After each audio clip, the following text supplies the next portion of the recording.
శ్రీ గణేశాయ నమః, శ్రీ సరస్వత్యై నమః, శ్రీ గురుభ్యో నమః. భక్తులరా, వాల్మీకి మహర్షి రచించిన శ్రీమద్ రామాయణం యథాతథంగా చెప్పుకున్నాం. సత్సంగంలో భాగంగా నిన్నటి వరకు మనం బాలయోధ్యారణ్యం, కిష్కింద సుందర యుద్ధకాండలు పూర్తి చేశాం.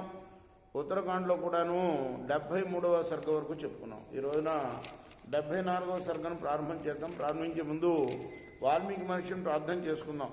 కూజంతన్ రామ రామేతి మధురం మధురాక్షరం ఆరుహ్య కవితా శాఖాం వందే వాల్మీకి కోకిలం అంజనానందనం వీరం జానకీ శోకనాశనం కపీ సమక్షంతారాం వందే లంకా భయంకరం సదా నింబవృక్షస్య మూలాదివాసాత్ సుధాశ్రావిణం తిక్తమప్యప్రియంతం తరుం కల్పవృక్షాదికం సాధయంతం నమామీశ్వరం సద్గురుం సాయినాథం.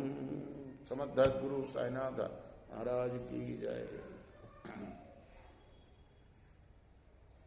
తథాతు కరుణం తస్య ద్విజస్య పరిదేవనం సుశ్రావ రాఘవ సర్వం దుఃఖ శోక సమన్వితం.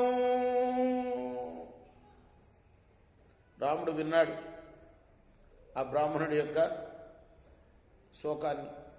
విని స దుఃఖేన చ సంతప్తో మంత్రిణస్తానుపాహ్వయత్ వశిష్టం వామదేవం చ భ్రాతృం చ సహనైగమా. ఆ తర్వాత రాముడు కూడా దుఃఖించి, అయ్యో బ్రాహ్మణుడికి ఇటువంటి ఆపద వచ్చిందా అని దుఃఖించి వెంటనే మంత్రుల్ని, వశిష్ఠ వామదేవుల్ని, తర్వాత తమ సోదరులను కూడా పిలిపించాడు. తతో ద్విజావశిష్టేన సార్థమష్టౌ ప్రవేశిత రాజానాం దేవ సంకాశం వర్ధస్వేతి తతో బ్రువను. ఆ తర్వాత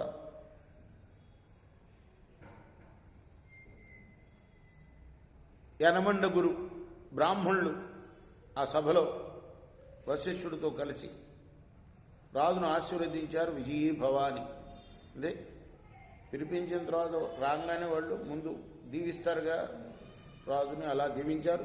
మార్కండేయోధం ఔద్గల్యో వామదేవస్య కాచభ కాచాయనోధ జాబాలిర్ గౌతమో నారదస్త. గుండ్ల పేర్లే ఇవన్నీ కూడా.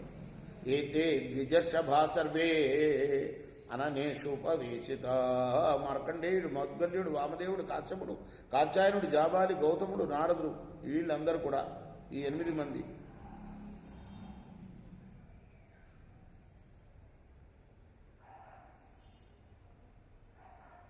ఆసనాల మీద కూర్చున్నారు. వాళ్ళకి వేసిన ఆసనాల మీద వశిష్ఠులతో సహా. మహర్షిం సమనుప్రాప్తాన్ అభివాజ్య కృతాంజలి మంత్రినో నైగమాశ్చేవ యథార్థమనుకూలిత. రాముడు వాళ్ళందరికీ అంజలి ఘటించి నమస్కరించారు. తగు విధంగా మరి వాళ్ళకి సేవలు చేశాడు. తేషాం సముపవిష్టానాం సర్వేషాం దీప్త తేజసాం రాఘ సర్వమాచస్తే ద్విజో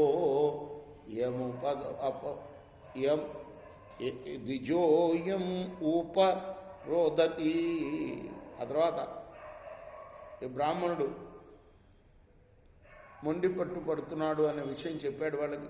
తస్య తత్వచనం శ్రుత్వా రాజ్ఞో దీనస్య నారద ప్రత్యువాచ శుభం వాక్యం ఋషీనాం సన్నిధౌ స్వయం. ఆ తర్వాత నారదుడు ఇలా అన్నాడు.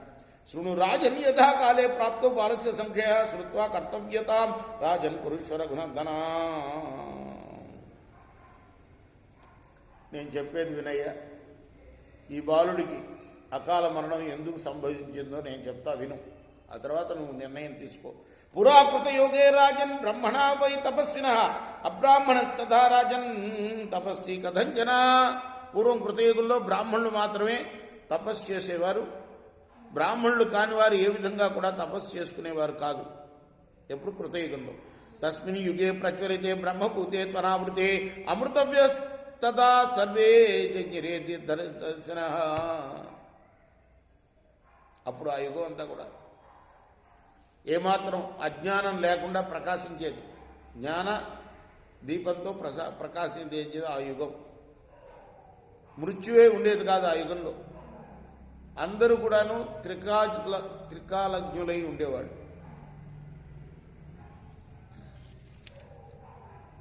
తతస్త్రేతాయుగన్నామ మానవానాం వపుష్పదాం క్షత్రియ యత్ర జాయంతే పూర్వేణ తపసా అన్విత. తర్వాత వచ్చిన దృఢ శరీరం గల మనువంశీయులకు చెందిన త్రేతాయుగంలో క్షత్రియులు కూడా బ్రాహ్మణులతో కూడా తపస్సు చేసేవారు. వీర్యేణ తపసా చేవాతేతికా పూర్వజన్మని మానవాయే మహాత్మనా తత్ర త్రేతాయుగేయుగా. కృతయుగంలో బ్రాహ్మణులు అధికులు, త్రేతాయుగంలో క్షత్రియులు అధికులు. కృతయుగంలో బ్రాహ్మణులు మాత్రమే నిత్య నైమిత్తికాది కర్మలే కాక కాయక్లేశ రూపమైన తపస్సు కూడా చేసేవారు. అంచేత వాళ్లే సర్వాధికులు. త్రేతాయుగం వచ్చేసరికి క్షత్రియులు కూడా తపస్సు చేసేవారు. అందువల్ల వారు కూడా మహాత్ములే. కానీ వీరు కృతయుగ బ్రాహ్మణుల కంటే తక్కువ వాళ్ళు. బ్రహ్మక్షత్రం చ తత్సర్వం యత్పూర్వం అవరం చేత్ యుగయోరుభయోరాత్సీత్ సమవీర్య సమన్వితం. కృతయుగంలో బ్రాహ్మణ జాతి తపో వీర్యముల చేత అధికంగా ఉండేది. అప్పుడు క్షత్రియ జాతి తక్కువగా ఉండేది. త్రేతాయుగంలో క్షత్రియ జాతికి కూడా తపస్సు ఉండడం చేత ఈ రెండు జాతులు తపో వీర్యాల చేత సమానమయ్యాయి. త్రేతాయుగ బ్రాహ్మణ జాతి కూడా కృతయుగ బ్రాహ్మణ జాతి కంటే తక్కువే.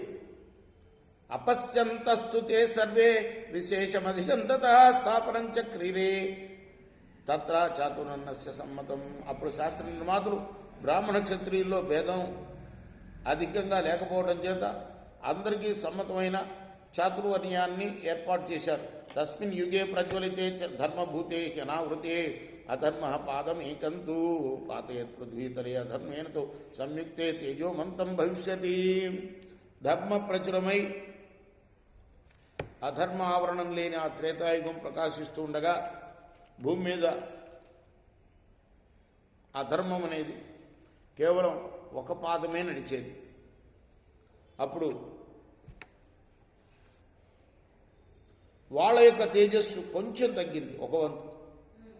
ఆ విషమ్య పూర్వేషాం రాజనం చమలం భృశం అమృతన్నామ తద్భుతం క్షిప్తేన పృథివీతలే. భూమి మీద అధర్మ పాదం ప్రసరించడం చేత అంతకు పూర్వం ఏ కృష్యాధికమును మాంసం వలె రజోగుణమ జన్యమైన మలం వలె పూర్వులు పరిహరించారో అటువంటి అనృతం అధికంగా, అంటే అనృతం అంటే అసత్యం, ప్రచారంలోకి వచ్చింది. అనృతం పాతయిత్వాతు పాదమేకమధర్మత తత ప్రాదుష్కృతం పూర్వం ఆయుష పరినిశ్చితం. అధర్మం ఒక పాదం ఆ విధంగా అసత్యాన్ని అమల్లోకి తెచ్చింది.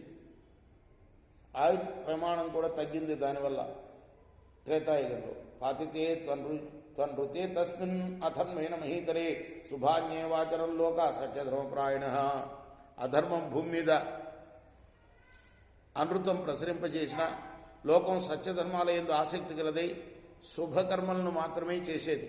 త్రేతాయుగే వర్తంతే బ్రాహ్మణ క్షత్రియాశ్చే తపోతప్యంత ఎత్తే సర్వే శుశ్రూషూం అపరేజన. త్రేతాయుగంలో బ్రాహ్మణులు క్షత్రియులు ఇద్దరు కూడా తపస్సు చేసేవారు. ఇతర జనులు మాత్రం వాళ్లకు సేవ చేసేవారు. సధర్మ పరమస్తేషం వైశ్యశూద్రం తథామగత్ పూజాంచ సర్వవర్ణానాం శూద్రాశ్చ విశేషత. వారిలో శుశ్రూరూపమైన ధర్మం వైశ్యశూద్రుల పరమధర్మంగా ఏర్పడింది. అంటే సేవ చేయడం అనేది. విశేషించి శూద్రులు ఈ మూడు వర్ణాల వారిని, క్షత్రుల్ని, బ్రాహ్మణుల్ని, వైశ్యులను కూడా పూజించేవారు, సేవించేవారు. అయితే స్మన్నంతరే తేషాం అధర్మేతాంపతేజ తథా పూర్వే పునర్హాసం గమన్ నృపసత్తమ. రాజశ్రేష్ఠుడా, వైశ్యశూద్రులకు అధర్మం అనృతం సంక్రమించిన పిదప ఈ మధ్యకాలంలో, అంటే త్రేత ద్వాపర సంధి కాలంలో వెనకటి వారికి అనగా బ్రాహ్మణ క్షత్రియులకు కూడా తేజోహ్రాసం కలిగింది. తథా పాదమధర్మస్య ద్వితీయమవతారయిత తతో ద్వాపర సన్యాసా యుగస్య సమజాయిత. తర్వాత రెండవ అధర్మ పాదం భూమి మీద పడింది.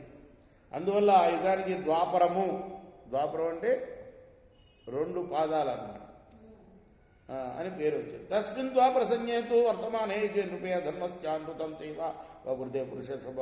రాజా, ద్వాపరం అనే పేరు గల ఆ యుగం జరుగుతున్నప్పుడు అధర్మము అనృతం వృద్ధి పొందిందయ్యా. అస్మిన్ ద్వాపర సంచారే తపో వైశ్యాన్ సమావేశ త్రిభ్యో ద్వేస్త్రీన్ వర్ణాన్ అమాద్వై తప ఆవిశ్యత్. ఈ ద్వాపరయుగంలో తపస్సు వైశ్యులకు కూడా సంక్రమించింది మెల్లమెల్లగా. కృతయుగంలో బ్రాహ్మణులే చేసేవాళ్ళు, త్రేతాయుగంలో బ్రాహ్మణులు క్షత్రియులు చేసేవాళ్ళు తపస్సు. ద్వాపరయుగం వచ్చేటప్పటికి వైశ్యులకు కూడా తపస్సు సంక్రమించింది. ఈ విధంగా 3 వర్ణాలకు కూడా 3 యుగాల్లో ఇలా తపస్సు ప్రవేశించింది. వాళ్ళు త్రిభ్యో యుగేభ్య స్త్రీన్ వర్ణాన్ ధర్మస్య పరినిష్ట న శూద్రో లభతే ధర్మం యుగతస్థు నరర్షభ. రామ, ఈ 3 యుగాల ఎందు తపస్సు 3 వర్ణాల వాళ్ళతో ఉన్నది. యుగానుసారం మరి ఆ తపస్సు అనేది లభ్యం కాలేదు శూద్రుడికి. హీనవర్ణోన్ పశ్రేష్ట తప్పితేన హి వై తప భావిని శూద్రయోన్యాం తో తపస్యవ్యో కలో యుగే. రామ, శూద్రుడు తపస్సు చేయకూడదు, కానీ కలియుగంలో శూద్రుడికి కూడా తపస్సు చేయటం ఉంటుంది. అధర్మ పరమో రాజన్ ద్వాపరే శూద్ర జన్మన సవై విషయ పర్యంతే తవరాజాన్ మహాతప అద్య తప్య దుర్బుద్ధి తేన బాలవదోహ్యామి. ఇదంతా ఇప్పుడు జరిగింది త్రేతాయుగంలో. నారదుడు చెప్తున్నాడు రాముడికి కదా, మరి ద్వాపర యుగం సంగతి కూడా చెప్పాడు, కలియుగం సంగతి కూడా చెప్పాడు. చెప్పి రాజా, ద్వాపరంలో శూద్రుడు తపస్సు చేయటం అనేది అధర్మం అయ్యా. అయితే ఈ దేశంలో శూద్రుడు తపస్సు చేశాడు, అందుకోసం ఈ బాలుడు మరణించాడు. యోహ్యధర్మమకర్య అకార్యం వా విషయపాఠ్యోసతు కరోతి చ శ్రీమూలం తత్పురేవ దుర్నితిర్నర క్షిప్రంచ నరకం యాతి సచ రాజాన సంశయ.